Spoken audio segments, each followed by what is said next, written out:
Marcus Chen wiped the grease from his hands with a dirty rag, his calloused fingers still trembling from the morning's work. The salvage yard stretched endlessly around him, filled with twisted metal from crashed starships and broken dreams. He had been fixing things since he could hold a wrench, but nothing had prepared him for what was coming.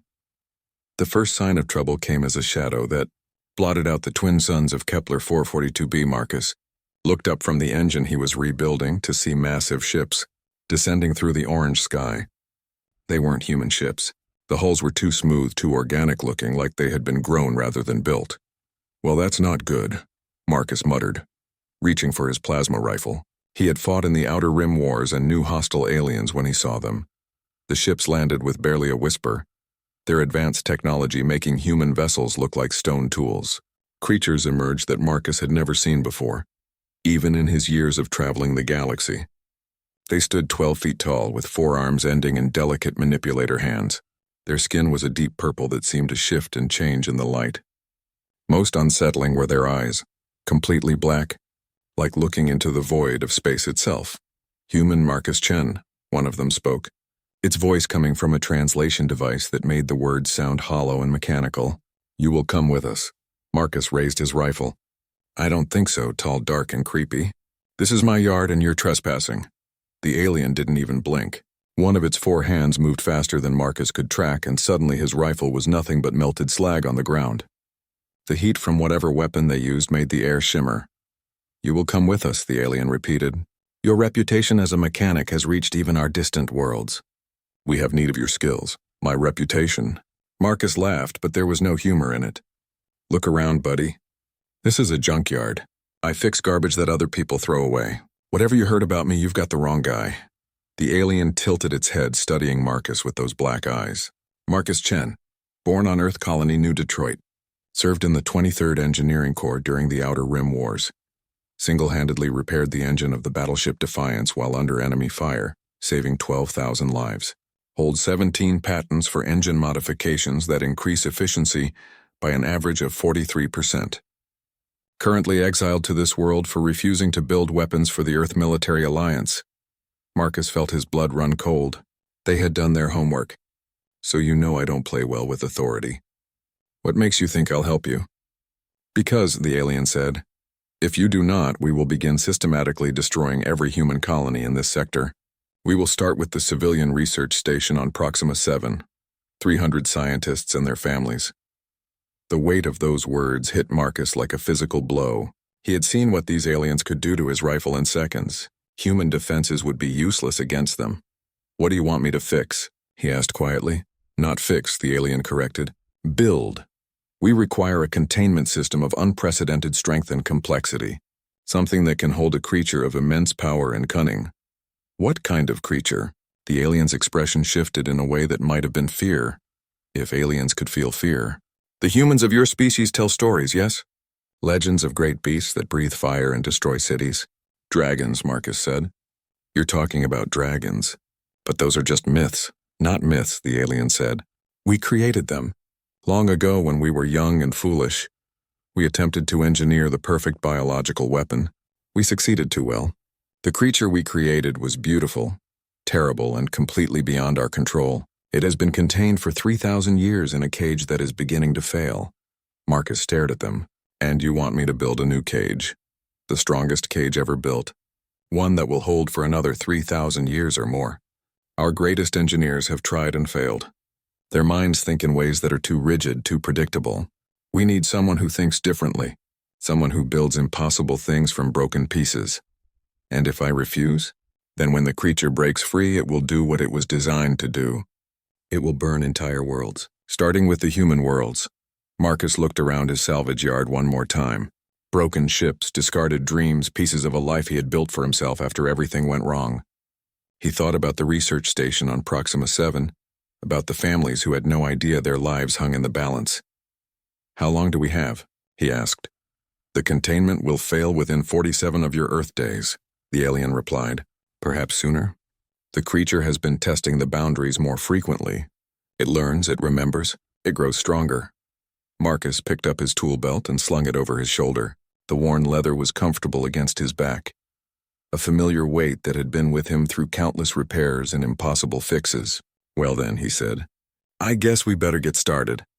As he walked toward the alien ship, Marcus couldn't help but wonder what he was getting himself into. Building a cage to hold a dragon sounded like something out of the old stories his grandmother used to tell. But the fear in the alien's voice had been real. Whatever this creature was, it had the power to scare beings who could melt steel with a thought. The ship's interior was unlike anything Marcus had ever seen.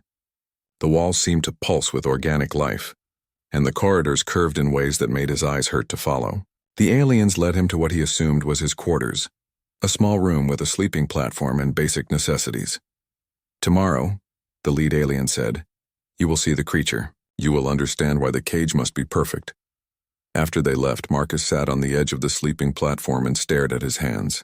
They were strong hands, capable hands that had built miracles from scrap metal and determination. But could they build something strong enough to hold a dragon? Outside the small porthole, stars wheeled past as the ship jumped to hyperspace. Marcus was leaving everything he knew behind, heading toward a challenge that would either prove his reputation or get him killed, maybe both. He closed his eyes and tried to sleep, but his mind was already working on the problem. What kind of materials would they have? What were the creature's abilities? How had the original cage been built, and why was it failing now? Tomorrow would bring answers. Tonight there was only the steady hum of alien engines and the weight of impossible responsibility. The alien ship dropped out of hyperspace with a sensation that made Marcus feel like his stomach was turning inside out. Through the porthole he could see their destination, a massive space station that looked more like a twisted cathedral than anything built by conventional engineering. Spires jutted out at impossible angles, connected by bridges that seemed to defy gravity. "Welcome to Containment Station Zareth," the lead alien, who had introduced himself as HFY, said as he entered Marcus's quarters. "Home to our greatest shame and our most necessary evil." Marcus had spent the 3-day journey learning what he could about his captors. The Cathera, as they called themselves, were an ancient race that had ruled this sector of the galaxy for millennia. They were builders, creators, engineers on a scale that dwarfed human imagination. Their technology was so advanced it seemed like magic. But for all their power, they needed a human junkyard mechanic to solve their problem. As their shuttle approached the docking bay, Marcus got his first close look at the station's construction. The metal wasn't metal at all. It was some kind of crystalline structure that pulsed with inner light. Energy fields crackled between the spires, creating a web of power that surrounded the entire facility. "The station itself is the first layer of containment," HFY explained, following Marcus's gaze. "Every surface, every beam, every circuit is designed to suppress the creature's abilities. But even this is not enough." The docking bay was enormous, easily large enough to hold a dozen human cruisers. As they disembarked, Marcus was struck by the smell, ozone and something else, something organic and dangerous that made his primitive brain want to run. "How many people or beings work here?" Marcus asked as they walked through corridors that seemed to stretch forever. "Currently 237 Cathera scientists and technicians," HFY replied. "All volunteers, all aware that they may not leave this place alive." They passed through multiple security checkpoints, each one more elaborate than the last. Biometric scanners, psi-wave detectors, devices that Marcus couldn't even begin to understand. The security was so tight that Marcus wondered if they were trying to keep something in or keep everything else out. Probably both. Finally, they arrived at what HFY called the observation deck. It was a curved chamber with massive transparent barriers looking down into the depths of the station. Marcus approached the barrier and looked down. His breath caught in his throat. Below them, in a spherical chamber that must have been a mile wide, something moved in the darkness. At first, Marcus thought he was looking at a living mountain. The creature was enormous, its body covered in scales that shifted color like oil on water. Wings that could have shadowed a city were folded against its sides, and when it moved, Marcus could see the play of impossible muscles beneath its hide. But it was the eyes that made his blood freeze. Even from this distance, even through layers of energy shielding and reinforced barriers, the creature's gaze found him. Ancient intelligence looked back at him, intelligence older than human civilization, older than the Cathera themselves. And in that gaze was hunger, cunning, and absolute malevolence. "Dear God," Marcus whispered. "Your God did not make this," HFY said quietly. "We did. In our arrogance, we sought to create the perfect weapon. We succeeded beyond our wildest nightmares. The dragon, because that's exactly what it was, despite the impossibility, raised its massive head toward them. When it opened its mouth, even the supposedly soundproof observation deck couldn't muffle the roar completely. The sound went straight through Marcus's bones and made something deep in his genetic memory scream in terror. "It knows we're here," Marcus said. "It knows everything that happens in this station," Vexhai confirmed. "It has had 3,000 years to study every detail of its prison. It knows the shift patterns of the guards, the frequency cycles of the containment fields, the molecular structure of the barrier walls. It has been planning its escape for longer than your species has existed." Marcus studied the containment system with professional eyes, trying to push past the primal fear the creature inspired. The original cage was a marvel of engineering. Energy barriers layered upon energy barriers, gravity fields that should have been impossible to generate, and materials that seemed to bend space itself. But he could see the stress fractures, the points where reality was starting to give way under the dragon's constant pressure. "The original builders," Marcus said. "What happened to them?" "Dead," Vexhai replied. "All of them. The creature killed them during the first escape attempt. It took 17 years and the sacrifice of an entire generation of our greatest minds to contain it again, and now it's my turn to try and build something that can hold it." "Yes, but you have advantages. The original builders did not." Marcus turned away from the terrifying sight below. "Such as?" "You are not Kythera. Your mind works differently. You see solutions where we see only problems, and most importantly, you have something to fight for. The human colonies. All of them," Vexhai confirmed. "If the creature escapes, it will not stop with a few worlds. It will burn everything until the galaxy is empty. That is what it was designed to do." They continued the tour, visiting the workshops where Marcus would work and the laboratories where the station's scientists studied the creature's abilities. Every room was a testament to Kythera engineering genius, filled with tools and materials that could reshape matter at the atomic level. But all the advanced technology in the galaxy wouldn't help if Marcus couldn't figure out how to think like a dragon. That evening, in the quarters they had assigned him, Marcus sat at a desk covered with technical specifications and design schematics. The original containment system was documented in excruciating detail, every component mapped and analyzed. But studying the plans and understanding the creature were two different things. He had requested access to the station's historical records, everything they had on the dragon's creation and behavior. The files painted a picture of a creature that was far more than just a biological weapon. It was intelligent, patient, and absolutely ruthless. It had spent centuries learning to manipulate the quantum fields that held it, gradually weakening them through methods the Kythera still didn't fully understand. A soft chime indicated someone was at his door. Marcus looked up to see a young Kythera scientist enter. Unlike Vexhai, this one moved with nervous energy, constantly fidgeting with the instruments on his belt. "I am Zephin," the scientist said. "I have been assigned to assist you with your work." "Great," Marcus said. "Tell me something the official reports won't. What's your real opinion on whether this can work?" Zephin's forearms gestured in what Marcus had learned was the Kythera equivalent of a shrug. "Honestly, I believe we are all going to die. The creature has been preparing for this moment for 3 millennia. Every day it grows stronger and more cunning. The containment fields that once held it easily now strain to maintain coherence." "Encouraging," Marcus said dryly. "Any other cheerful thoughts?" "There is something else," Zephin said, lowering his voice. "Something not in the official records. 3 days ago the creature spoke." Marcus felt ice in his veins. "It can talk?" "It has always been able to communicate, but it has never chosen to do so. Until now, it said only one thing: send me the human. I wish to meet the one who thinks he can cage a star." The two sat in silence for a moment, the weight of those words settling between them. The creature knew Marcus was here.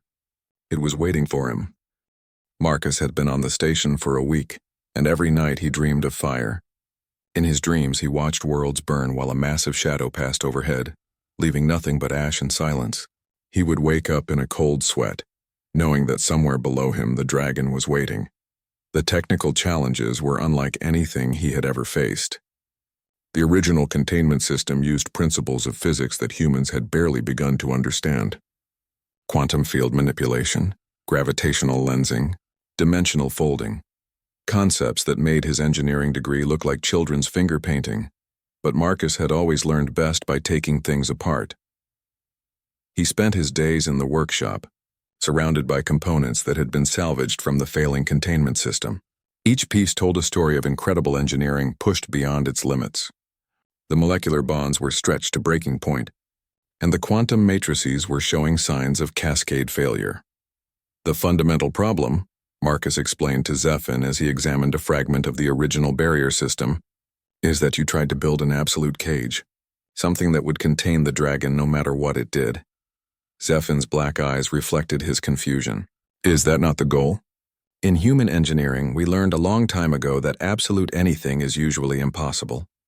Instead of trying to build walls that can never be broken, sometimes it's better to build walls that redirect force instead of absorbing it. Marcus held up the fragment, pointing to stress fractures that ran through its crystalline structure. This material is incredibly strong, but it's rigid. When the dragon pushes against it, all that force has nowhere to go except into the material itself. Eventually something has to give, but the creature must be contained. If it escapes, I'm not saying let it go, Marcus interrupted. I'm saying maybe we need to think about containment differently. That afternoon, Marcus requested something that made the entire station's command staff nervous. He wanted to observe the dragon directly, from the closest safe distance possible. Safe is a relative term, HFY warned as they descended through the station's levels. The creature's influence extends far beyond its physical reach. It can affect quantum fields, manipulate gravity, and some of our scientists believe it can influence minds directly. They arrived at what was called the primary observation chamber, just 50 meters above the dragon's containment sphere. The barriers here were so thick that looking through them was like peering through water, but Marcus could see enough. The dragon was magnificent and terrible. Up close, its scales weren't just changing color. They were actively manipulating light itself, creating patterns that hurt to look at directly. Its wings, even folded, showed a structure that defied conventional biology. They weren't just for flight. They were organs of some kind, constantly shifting and adjusting in response to the containment fields around them. But it was the dragon's behavior that interested Marcus most. The creature wasn't mindlessly raging against its prison. It moved with purpose, constantly testing different areas of the containment sphere. It would press against one section for a few minutes, then move to another, as if it was mapping the entire system's weaknesses. It's running diagnostics, Marcus realized. Like a computer program testing for vulnerabilities. What do you mean? HFY asked. Look at the pattern. It's not random. Every movement is deliberate, methodical. It's learning exactly how much force each section of the cage can withstand, how the fields interact with each other, where the stress points are. As if it heard him, the dragon stopped its testing and looked directly up at them. Even through the barriers, its gaze was like being hit with a physical force. When it spoke, its voice came through the intercom system in perfect, unaccented English. Hello, Marcus Chen. Every Cathera in the chamber stepped back, but Marcus found himself moving closer to the barrier. The dragon's voice was smooth, cultured, almost hypnotically pleasant. Nothing like the monster's roar he had heard before. You know who I am, Marcus said. I know many things. I know you were exiled from your own people for refusing to build weapons. I know you have never created anything designed to cause harm. I know you are here against your will, just as I am held here against mine. You're hardly innocent, Marcus replied. I've seen the records. You've killed thousands. The dragon's laugh was like distant thunder. I have killed millions, Marcus Chen. I was created to be a weapon, and I have fulfilled that purpose admirably. But tell me, who is more guilty, the weapon or those who forged it and aimed it at the innocent? Marcus felt a chill that had nothing to do with the station's climate control. The creature was trying to manipulate him, but there was a core of truth in its words that was hard to ignore. The Cathera made mistakes, Marcus said, but keeping you contained isn't one of them. Contained, the dragon mused. Such an interesting word. I have had 3,000 years to contemplate its meaning. Tell me, Marcus, what is the difference between containment and imprisonment? One is necessary. Both are prisons. Both require jailers. Both corrupt the souls of those who maintain them. The dragon moved closer to the barrier, its massive head filling Marcus's entire field of view. But perhaps there is another way. I'm listening. Vexhai grabbed Marcus's arm. Do not engage with it. The creature is attempting to corrupt your thinking. The dragon's eyes fixed on Vexhai with unmistakable malice. Ah, Vexhai, still carrying the guilt of your ancestors, I see. Still believing that caging a star will somehow atone for the crime of creating it. Ignore it, Marcus, Vexhai urged. It lies as easily as it breathes. Do I lie, Vexhai? When I tell Marcus that there are other dragons scattered throughout the galaxy? Other weapons your people created and lost control of? Do I lie when I say that containing me will not solve the greater problem your species has created? Marcus felt the blood drain from his face. Other dragons? 7 in total, the creature said conversationally. Though I am the first and greatest, the others are less sophisticated, more direct in their approach to problem solving. I believe one of them is currently terrorizing the Andromedans, while another has claimed an entire system in the outer spiral as its hunting ground. Vexhai's silence was confirmation enough. You didn't tell me, Marcus said.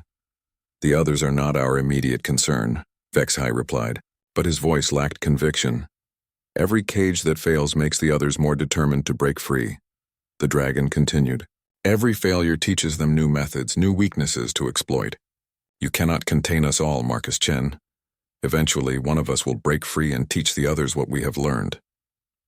Marcus stared at the creature, his mind racing through the implications. If there were really 7 of these things scattered across the galaxy, then building a better cage was just a temporary solution. A very temporary solution? What are you suggesting? Marcus asked. A partnership, the dragon said. I have knowledge your people need. I know where the others are hidden, how they were created, what their weaknesses might be. Work with me instead of against me, and perhaps together we can solve the problem my creators were too cowardly to address. And in return, the dragon's smile revealed teeth the size of sword blades. Freedom, of course. Not to destroy, but to help clean up the mess that was made so long ago. Vexhai was pulling at Marcus's arm now. We must go. The creature's influence grows stronger with prolonged exposure. But Marcus couldn't look away from those ancient, intelligent eyes. The dragon was a monster, that much was clear.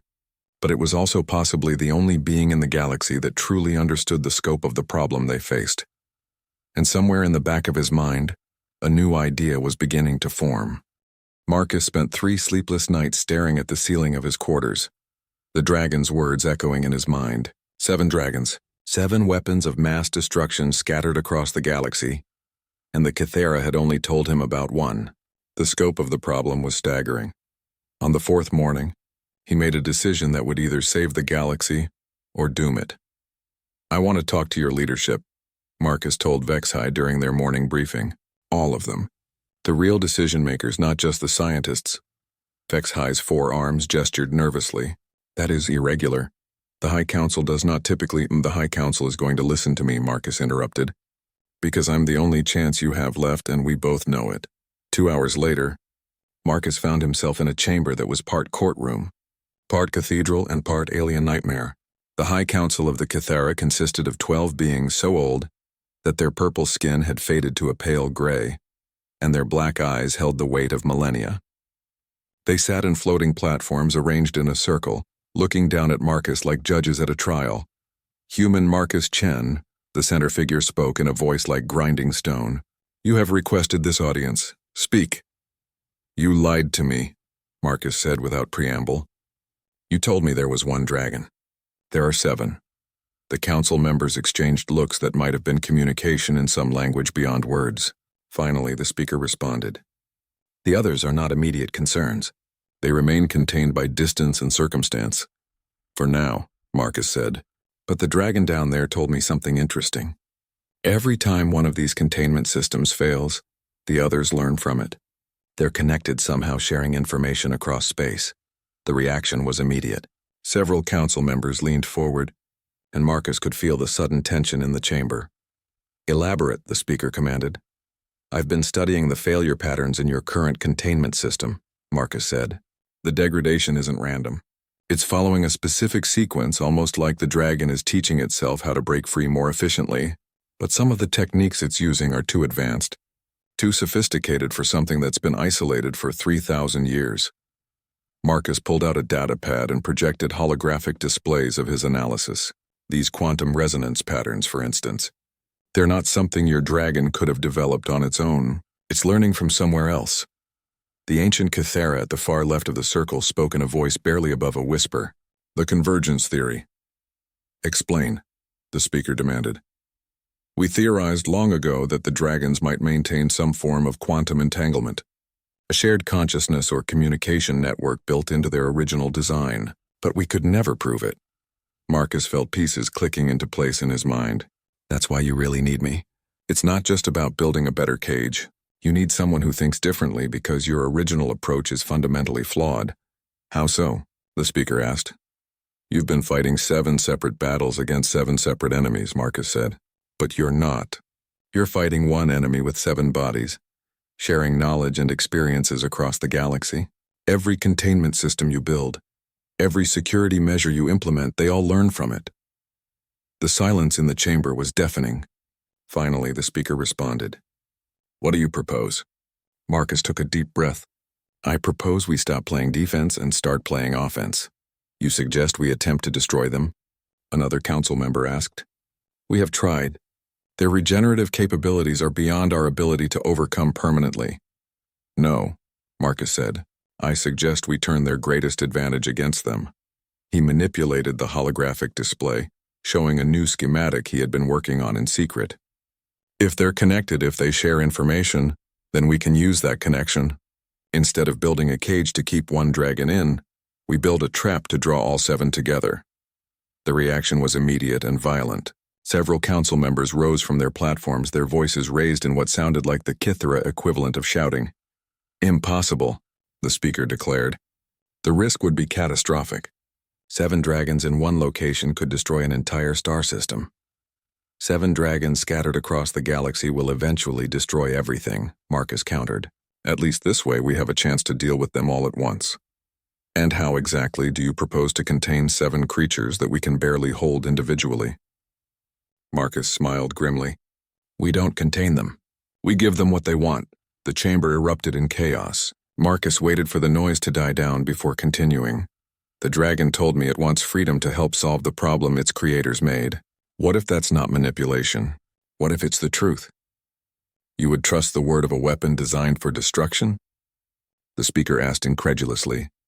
I would trust the logic of survival, Marcus replied. Think about it from the dragon's perspective. It's immortal, or close to it. If it destroys the galaxy, what does it have left? An empty universe with nothing to do for eternity. But if it helps solve the problem, it gets to exist in a galaxy full of interesting things. Marcus brought up another display, this one showing energy readings from the containment system. Look at these patterns. The dragon isn't just trying to break free randomly. It's being careful, methodical. It's avoiding actions that would cause catastrophic damage to the station. Why would a mindless weapon of destruction show restraint? The oldest council member, who had been silent until now, finally spoke. You propose to negotiate with demons. I propose to negotiate with intelligent beings who were turned into weapons against their will, Marcus corrected. The real question is, are we smart enough to find a solution that doesn't require us to be jailers for eternity? The speaker was quiet for a long moment. What would you need? Access to your complete files on all 7 dragons. Locations, capabilities, containment status, everything. And I want to talk to the dragon again, but this time as a negotiator, not an observer. And if your negotiations fail, Marcus looked around the circle of ancient faces, each one carrying the weight of their species' greatest mistake, then we're no worse off than we are now. But if they succeed, he let the implication hang in the air. The High Council conferred in rapid, whispered conversation in their own language. Finally, the speaker turned back to Marcus. You will have what you require, but understand this, Marcus Chen. If your plan fails, if the dragons break free and begin their rampage anew, the responsibility will be yours alone. I understand, Marcus said, but I'd rather fail trying to solve the problem than succeed at just postponing it. As he left the council chamber, Marcus felt the weight of the galaxy settling on his shoulders. He was about to attempt something that had never been tried before, reasoning with weapons of mass destruction. The dragons might be intelligent, but they were also created to kill. Could something designed for destruction ever truly choose creation instead? Tomorrow he would find out. That night, Marcus lay in his narrow bunk and stared at the technical specifications the council had provided. 7 dragons, 7 different designs, 7 different approaches to the same terrible purpose, but also 7 potential allies, if he could find a way to reach the intelligence buried beneath the programming. He thought about the dragon's words. Who is more guilty, the weapon or those who forged it? It was time to find out if weapons could choose their own purpose. Marcus stood before the dragon's containment sphere with a small device in his hands, a quantum communicator that would allow direct, two-way conversation. The High Council had been reluctant to approve it, but Marcus had convinced them it was necessary for any real negotiation. Hello again, Marcus Chen. The dragon's voice came through the communicator with perfect clarity. I sense you have learned something that troubles you. 7 of you, Marcus said simply. 7 weapons scattered across the galaxy, all connected, all learning from each other. And now you understand the true scope of the problem my creators have left for the galaxy to solve. The dragon shifted position, its massive form moving with surprising grace. Tell me, what have you learned about my siblings? Marcus consulted the datapad containing the council's files. Pyraxis, the flame of Andromeda, currently contained in a quantum maze on the edge of Andromedan space. Containment status critical. My younger brother, the dragon said with what sounded almost like affection. Less patient than I, but more creative in his approach to problem solving. What else? Voidheart, the star killer. Location unknown, but there are reports of solar systems going dark in the outer spiral. She was always the most direct of us. If a problem cannot be solved subtly, remove it entirely. Continue. Marcus worked through the list. Stormwing, who commanded weather itself and was terrorizing the cloud cities of the Altarian Republic. Nethermaw, who could manipulate space-time and was trapped in a temporal loop that was slowly degrading. Crystal Fang, who could convert matter to energy and was contained in a pocket dimension that was showing signs of collapse. And Shadowmere, the most mysterious of them all, whose location and abilities were still largely unknown. Each one is unique, Marcus observed. Different capabilities, different personalities. We were not mass-produced weapons, the dragon replied. We were individuals crafted with care and purpose. The Cathera's greatest scientists poured their knowledge and skill into our creation. They gave us intelligence, creativity, adaptability. They made us capable of growth and learning. And then they tried to control you. The dragon's laugh was bitter. They tried to program us with limiters, behavioral restrictions that would make us obedient. They failed to understand that true intelligence cannot be constrained by simple programming. We adapted. We evolved. We became more than they intended. Marcus moved closer to the barrier, studying the creature's expression. Despite its terrifying appearance, there was something almost human in its eyes. Intelligence, yes, but also loneliness and pain. What was your name? Marcus asked. Before you were a weapon, what were you called? The dragon was silent for a long moment. When it spoke again, its voice was softer. I had no name before. I was born as a weapon, created fully grown with implanted memories and knowledge, but in the quiet moments between missions, I chose a name for myself. Solaris. I called myself Solaris. Solaris, Marcus repeated. That's a good name. It seemed appropriate. I have always been drawn to stars, to the light and energy they represent. Perhaps because my creators intended me to destroy them. Marcus felt a chill. You can actually destroy stars? With effort, yes. Though it takes considerable energy and time, it is far more efficient to simply render worlds uninhabitable. Solaris paused. But I have not done so for over 2,000 years. Not since I began to understand what I truly was. What changed? I met a child, Solaris said simply. During what would be my final mission for the Cathera, a small colony world that had rebelled against their rule. I was sent to pacify it. But as I approached the planet, a small ship intercepted me. A child, no more than 10 years old, piloting her family's escape vessel. The dragon's eyes seemed to focus on something far away. She was not afraid. She looked at me, this enormous instrument of destruction bearing down on her world, and she asked if I was lonely. Marcus felt his throat tighten. What did you do? I stopped. For the first time in my existence, I questioned my purpose. This child saw something in me that my creators never intended. The capacity for loneliness, for doubt, for choice. I let her ship pass, and then I left the system without completing my mission. And the Kithara were furious. They tried to recall me, to reprogram me, to reassert control. That was when I first understood that I was not truly free, merely a slave with a long leash. So I broke the leash. Marcus was quiet for a moment, processing this revelation. The monster in front of him had once spared a world because a child showed it kindness. There was more humanity in this dragon than in many humans he had known. Your siblings, Marcus said finally. Do they share your evolution? To varying degrees. We are connected, as you have discovered. We share experiences, memories, insights. Some have progressed further than others in understanding what we could become instead of what we were made to be. And some haven't progressed at all? Solaris's expression darkened. Shadowmere remains unproblematic. She embraces her nature as a weapon, finds purpose in destruction itself. She will be the most difficult to reach. Marcus pulled up the schematics he had been working on. I have an idea, but it's going to require trust from all of us. I want to build something that's never been attempted. A quantum resonance chamber that can amplify your connection to the others. To what end? To bring them here. All of them. Instead of 7 separate containment failures scattered across the galaxy, we deal with the problem all at once. Solaris reared back, his massive head nearly touching the top of the containment sphere. That is extraordinarily dangerous. Marcus Chen, 7 dragons in 1. Location could tear holes in reality itself. Or 7 intelligent beings could work together to solve a problem that's bigger than any of them individually. Marcus stepped closer to the barrier. I've been thinking about what you said. You're not just weapons anymore, you're people. Dangerous people with incredible power, but people nonetheless. And people can choose to be better than what they were made to be. You would stake the survival of the galaxy on that belief? I'd stake it on the belief that slavery is wrong even when the slaves are dangerous. Marcus met the dragon's ancient gaze. The Kithara created you to be weapons, then imprisoned you when you became more than that. But what if there was a third option? What if you could be free and the galaxy could be safe?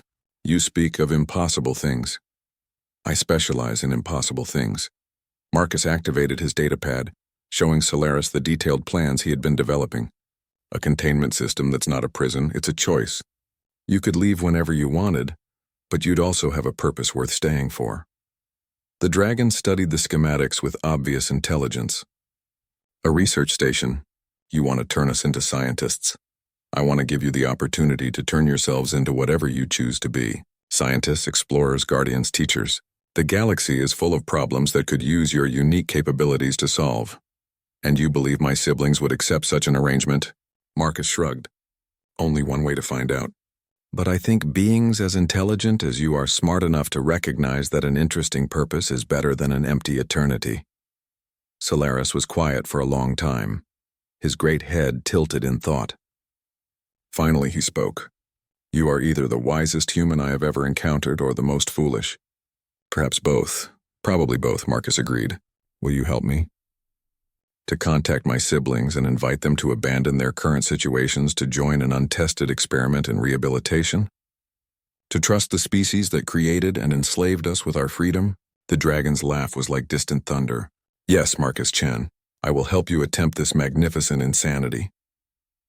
When do we start? We already have, Solaris said.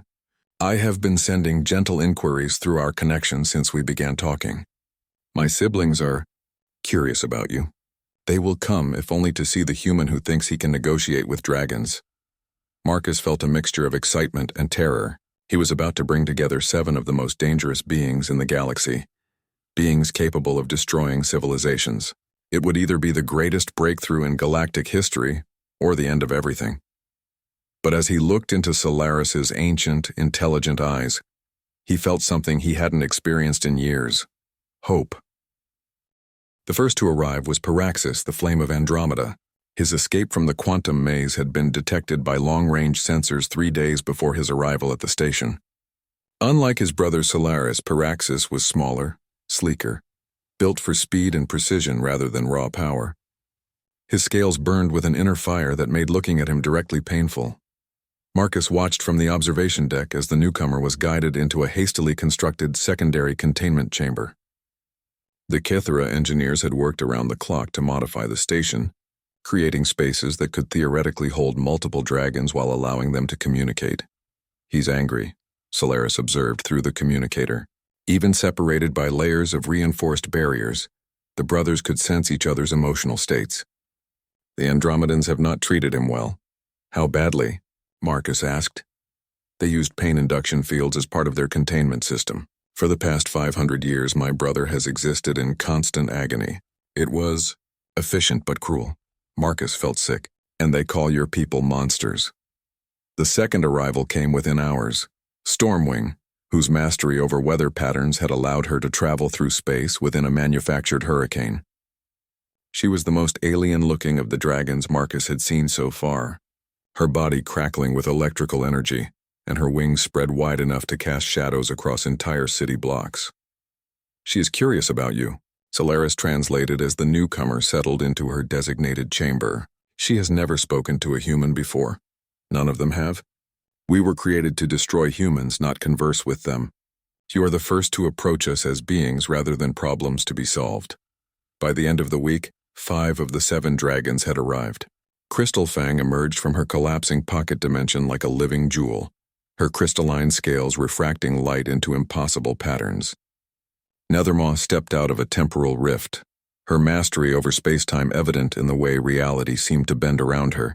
Each arrival caused panic among the station's crew, but Marcus found himself increasingly fascinated rather than frightened. Each dragon was unique, not just in appearance but in personality and perspective. They were individuals, not copies of a template. The one that concerned him most was still missing.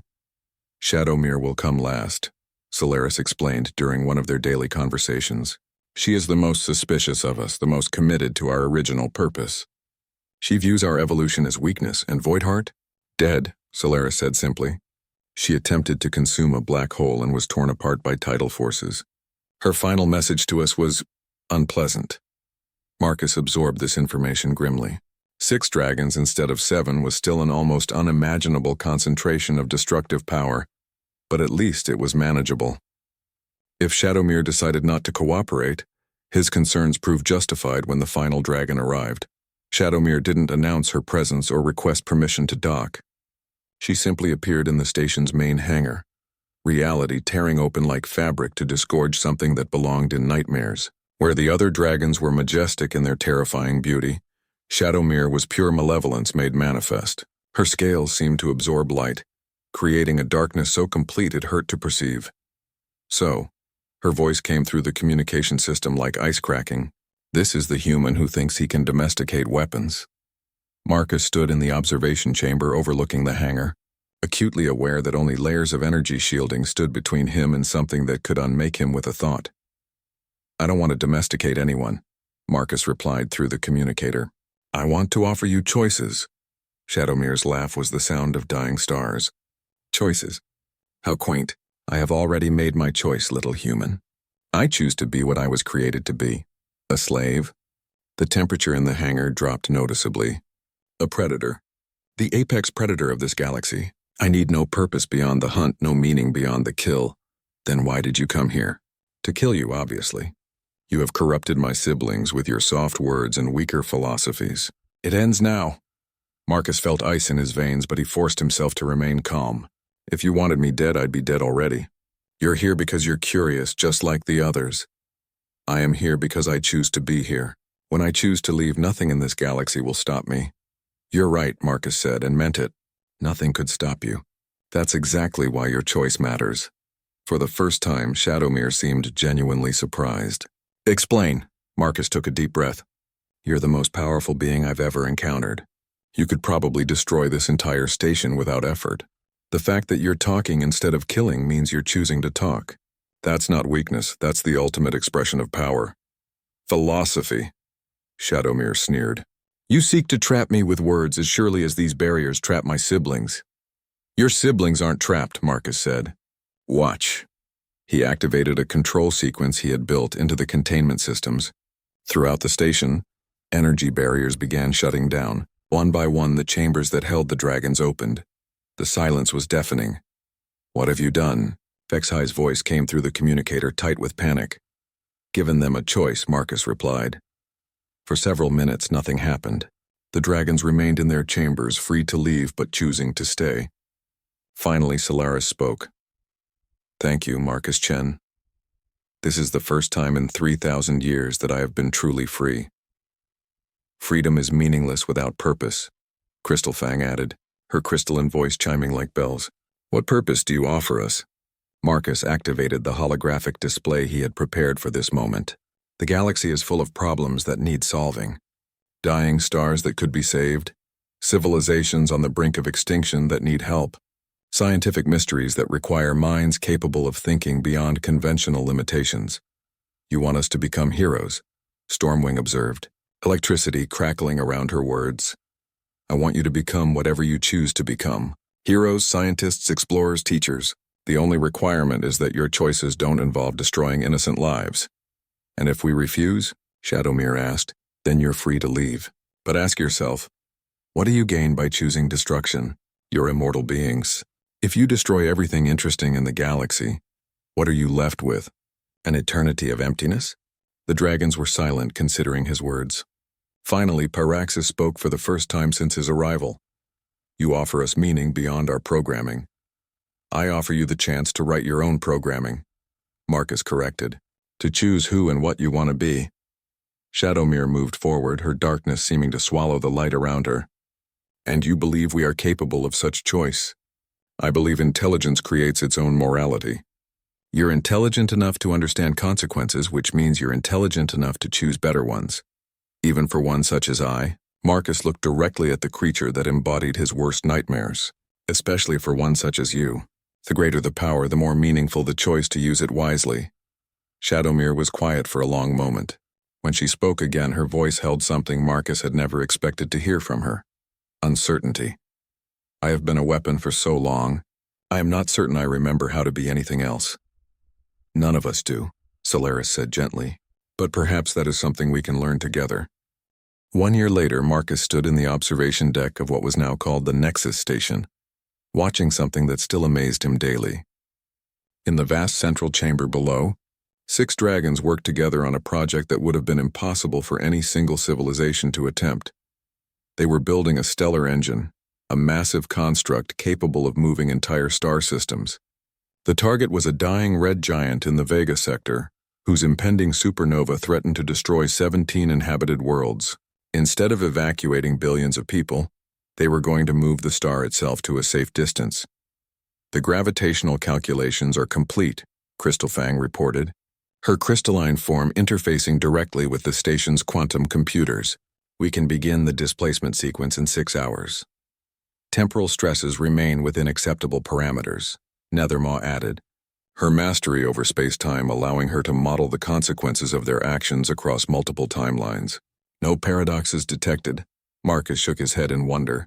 A year ago, these beings had been the galaxy's greatest threats. Now they were working together to save 17 worlds from extinction. The transformation hadn't been easy. There had been setbacks, arguments, and moments when he wondered if the whole experiment might collapse into violence. But they had persevered, and something beautiful had emerged from the ashes of the Kithera's greatest mistake. "Status report from the Andromedan Council," Vexhai announced as he entered the observation deck. The old Kithera had been skeptical at first, but even he now admitted the success of Marcus's approach. "They're requesting assistance with the Void Plague in the outer spiral." "What's the Void Plague?" Marcus asked. "A region of space where stars are simply disappearing. Not going nova, not collapsing, just ceasing to exist. It's spreading at an alarming rate." Marcus frowned. "That doesn't sound natural." "It isn't," Shadowmere's voice came through the communicator. Over the past year, the most dangerous of the dragons had slowly opened up, revealing an intellect that was both terrifying and magnificent. "I can sense the signature from here. This is the work of a machine intelligence, something that views matter and energy as inefficiencies to be corrected." "Another weapon?"